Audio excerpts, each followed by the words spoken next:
Olá, olá para todos, olá para aqueles que já me acompanham neste canal e para aqueles que estão vindo pela primeira vez, sejam bem-vindos, se sintam bem acolhidos aqui.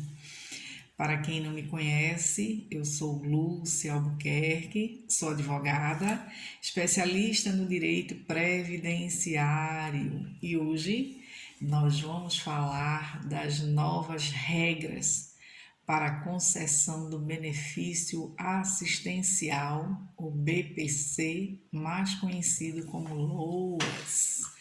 Vamos ver o que foi que aconteceu e essas mudanças se deram agora no mês de setembro, né? Foi através de uma portaria conjunta número 7 de 14 de setembro de 2020, né? Vamos ver o que é que as novas regras nos dizem, né? As novas regras para concessão, né? E manutenção e revisão do benefício assistencial de prestação continuada, BPC LOAS. Ela tem novas regras tanto para os idosos como para as pessoas deficientes, né? Para ter o benefício assistencial, o valor mensal de um salário mínimo, é necessário que o rendimento bruto mensal por pessoa da família seja de até um quarto do salário mínimo, ou seja, 25%, que corresponde a 261,25, né?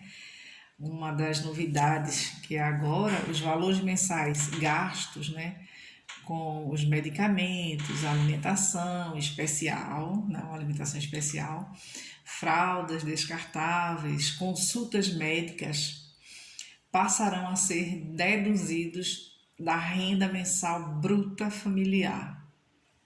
Mas para isso, será preciso comprovar a situação com a prescrição médica. O que quer dizer? Não basta você chegar para o INSS e dizer, olha, fulano usa fralda, precisa de alimentação. Não.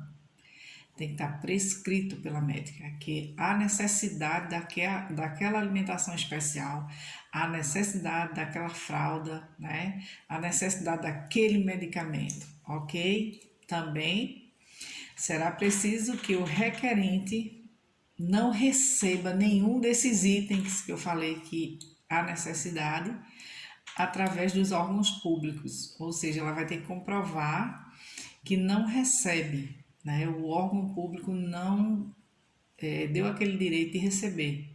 Também não é dizer assim, eu não recebo lá. Não, você tem que ter ido lá buscar esse medicamento e foi negado, não lhe dá esse direito de receber através dos órgãos públicos. Porque se o órgão público fornece e você não foi buscar, o INSS não vai pagar, não vai lhe dar direito ao benefício quando a renda for acima do valor que é requerido ali nos critérios, requisitos necessários para receber. Porque o requisito necessário é de um quarto salário mínimo para cada pessoa do grupo familiar. Se está acima disso, mas você tem todos esses gastos com aquela pessoa, ou aquela pessoa mesma tem esses gastos, porque a gente diz aquela pessoa ou a pessoa que está requerendo. Por quê? Se é uma criança, quem está requerendo é a mãe. Então a mãe tem que provar. Se é um adulto deficiente, tem que ser provado que o deficiente necessita daquilo. O próprio deficiente tem que provar. Ou se é uma pessoa de idade, né, mas na família o valor, né, do grupo familiar é mais que um quarto salário e o idoso precisa, o idoso faz uso de medicamentos, faz uso de fralda, alimentação especial, vai ter que ser provado, ok?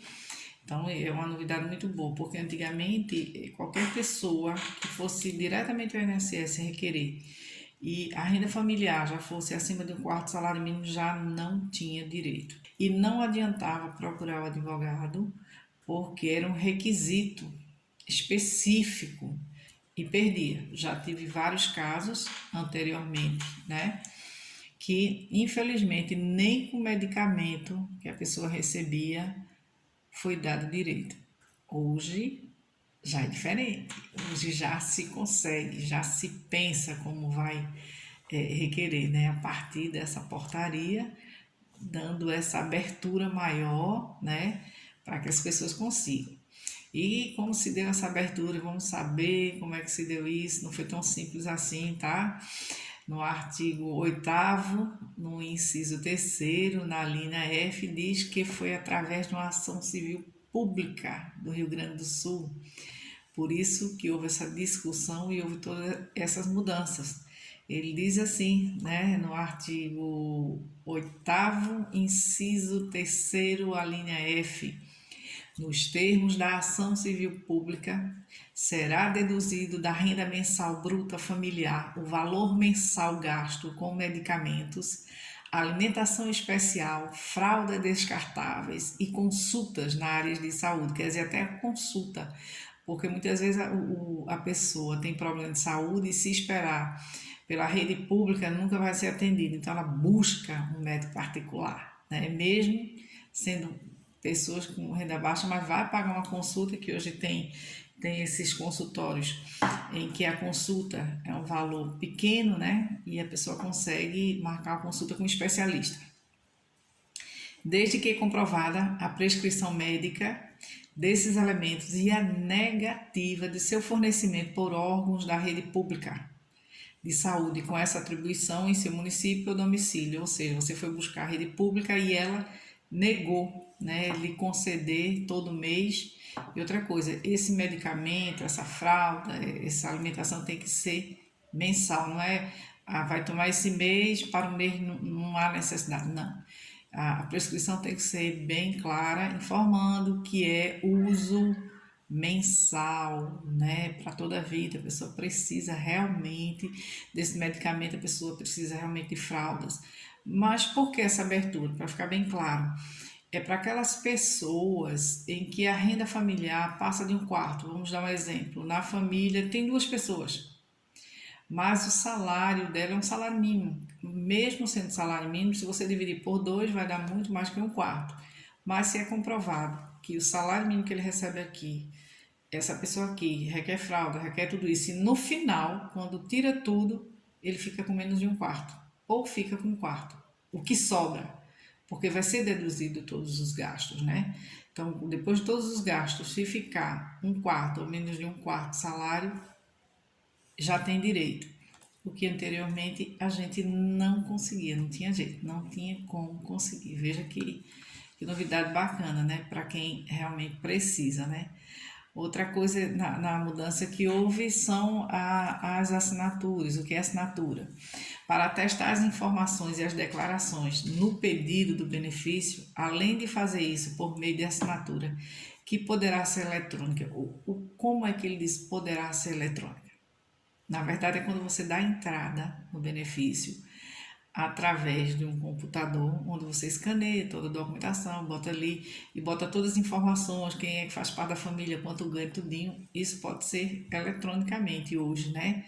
Ou por acesso do usuário com senha. Vamos dar uma lidinha, né, no contexto das mudanças. Vamos lá, vamos dar uma lida nas mudanças.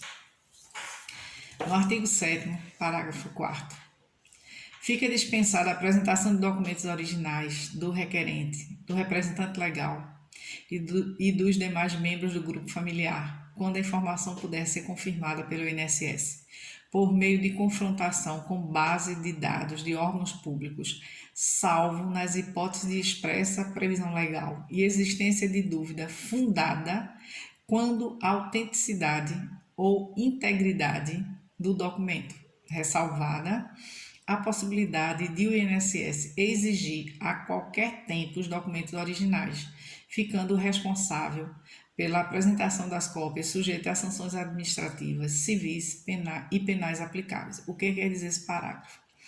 Quando você dá entrada no INSS requerendo esse benefício, e você dá entrada através pela internet, você anexa os documentos, pegar e interligar isso aí com um CAD único. Vamos ver se você deu essas informações, que essas pessoas realmente moram com você. Aquele documento que você colocou dizendo que você mora em tal lugar, no CAD único tem dizendo seu endereço, né? Agora, se alguma dessas informações não bater, eles ficarem em dúvida, eles podem exigir o original daquilo que você colocou, daquela documentação. Ou mesmo um laudo médico, se ele desconfiar que aquele laudo médico não está muito bom, ele pode exigir o original. E se por qualquer motivo for comprovado que aquilo é uma fraude, aí a pessoa vai responder civilmente e penalmente. Porque se for uma fraude de documento, vai responder penalmente sobre aquilo. Esse artigo está dizendo assim, você pode dar entrada, né? Tranquilo, não tem nenhum problema. Agora, se suas informações não corresponder o que os outros órgãos públicos, onde está interligado, que é a Receita Federal, o CAD único com o próprio INSS, aí ele vai lhe chamar, mas que pode dar entrada numa boa. Aí vamos para o artigo 8º, o inciso, o inciso 1. Ele diz que as informações do grupo familiar constante no CAD único serão utilizadas para a composição familiar, considerada para fins do BPC, conforme previsto no artigo 4º do inciso 5 do Decreto 6.214 de 2007, observada a previsão do parágrafo 2º do artigo 13 desta portaria.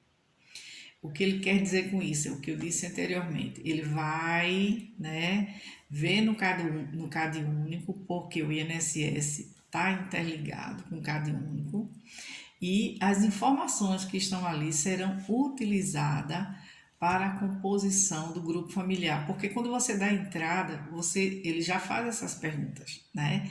E você vai colocar ali todas as referências que eles estão perguntando. Se eles forem bater com os dados que está no CAD único, eles vão puxar isso, que eles têm acesso. Não bater com as informações que você colocou dentro do seu pedido, né?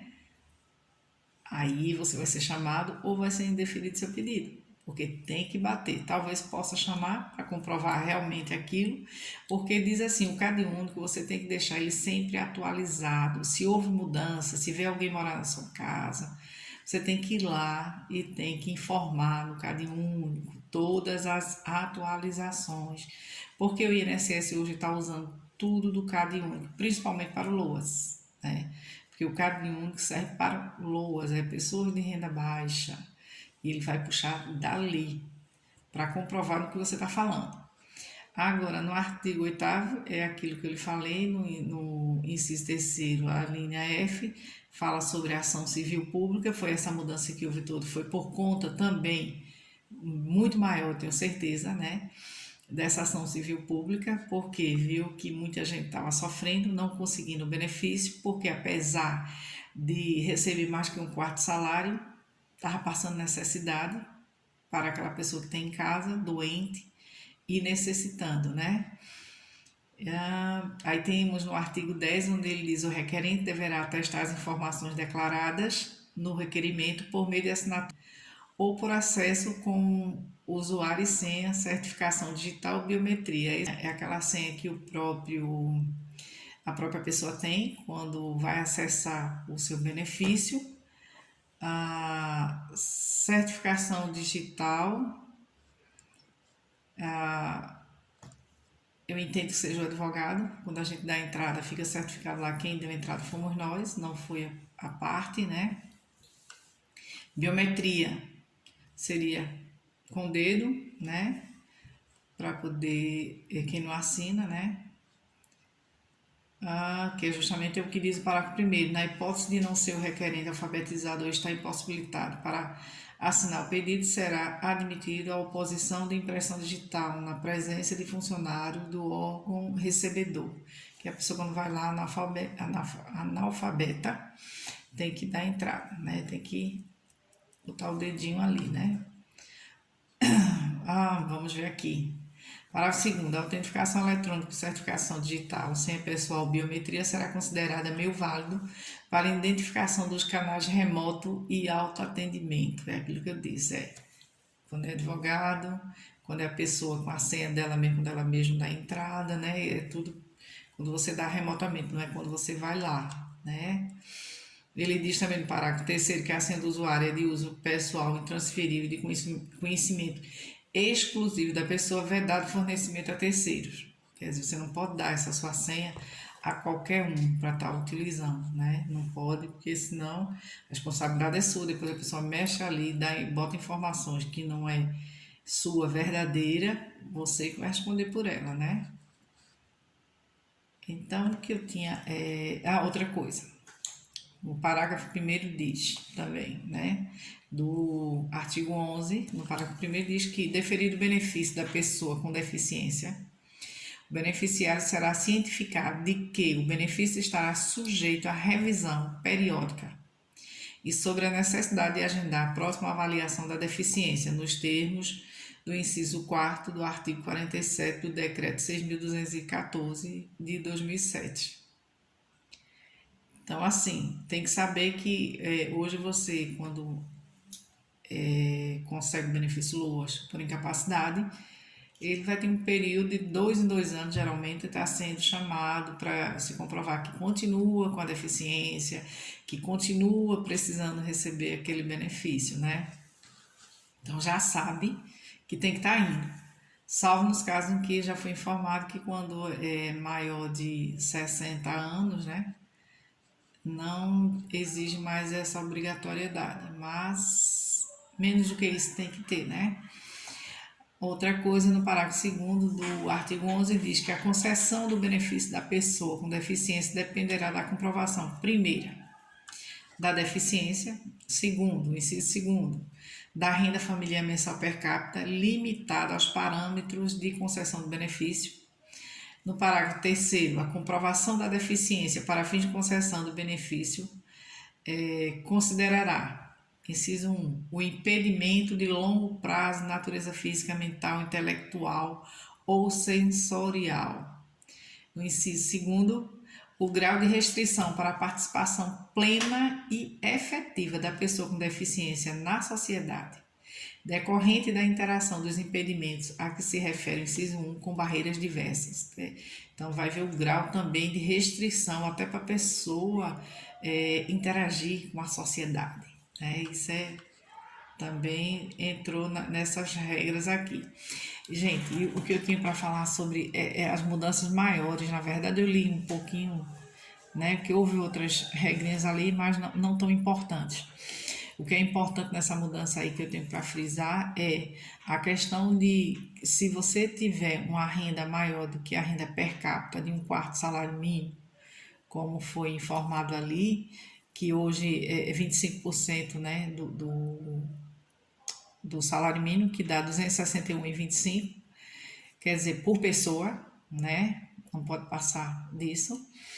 Se você usa medicamentos, se você tem que pagar exames médicos, se você tem que pagar consulta médica, se você precisa de uma alimentação mais específica, já pode ficar sabendo que você pode ingressar, você pode requerer o INSS, lembrando que o INSS também pode negar. Mesmo você tendo tudo isso, tem que deixar claro que o INSS muitas vezes nega.